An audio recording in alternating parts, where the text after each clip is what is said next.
तुमचं नाव सांगा आणि कुठून कोणत्या पार्टीतून अर्ज भरलेला आहे? मी प्रणव सूर्यकांत गुरव. मी दिगंची जिल्हा परिषद गटातून आज उमेदवारी अर्ज दाखल केलेला आहे. भारतीय जनता युवा मोर्चाचा विधानसभा प्रमुख व दिगंची ग्रामपंचायत सदस्य या काळात केलेल्या कामाची व सर्व जनतेचा असलेला उत्स्फूर्त प्रतिसाद या सर्वांच्या भरोश्यावर आज मी उमेदवारी अर्ज दाखल केलेला आहे. आमदार गोपीचंद पडळकर साहेब असतील, आदरणीय अमरसिंह बापूसाहेब देशमुख, ब्रह्मानंद पडळकर साहेब यांच्या नेतृत्वाखाली गेली अनेक वर्ष मी भारतीय जनता पार्टीचं 2014 पासून कार्य करत आलेलो आहे. ग्रामपंचायत सदस्य या 2 टर्म कालावधीत काम करण्याची संधी मिळाली आणि आता ओबीसी पुरुष हे आरक्षण आमच्या जिल्हा परिषद गटात पडलेलं आहे.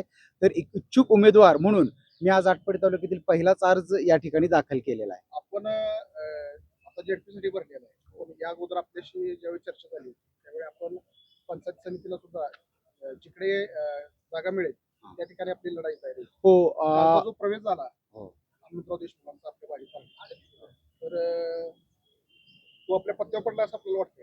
हो, खूप चांगलं वातावरण आहे. हनुमंतराव देशमुख यांच्या प्रवेशानं भारतीय जनता पार्टी अधिक मजबूत झालेला आहे. आणि तुम्ही जो प्रश्न विचारला खाली किंवा वर, तर पंचायत समितीला आम्ही काही इच्छुक नाहीये. मी जिल्हा परिषद गट पुरुष जे आरक्षित पडलेलं आहे तिथेच मी अर्ज दाखल केलेला आहे. शेवटपर्यंत लढणार आहे का? हो, पक्षाने संधी दिली तर ही निवडणूक मी लढणार आहे.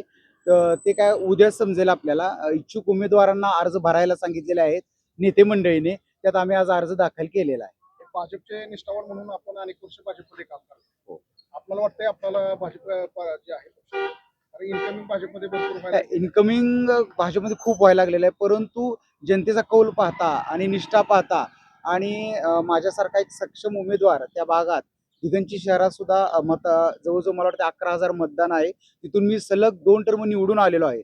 सर्व प्रभागामध्ये अतिशय चांगल्या पद्धतीने रिस्पॉन्स आहे आणि युवा मोर्चाच्या माध्यमातून त्या सर्व गावांमध्ये मी काम केलेलं आहे. आमदार गोपीचंद पडळकर साहेब असतील, बापूसाहेब आणि ब्रह्मानंद पडळकर साहेब यांच्या नेतृत्वाखाली मी गाव तिथं शाखा अनेक उपक्रम त्या सर्व, त्यामुळे घराघरात ऑलरेडी आम्ही पोहोचलेलो आहे. विशेष असं पोहोचायची काही गरज नाही. त्यामुळे अशी खात्री आहे की निश्चित संधी मिळेल. आपण पडळकर साहेबांच्या पार्टीचं काम करतो. भाजपमध्ये 2 गट आहे.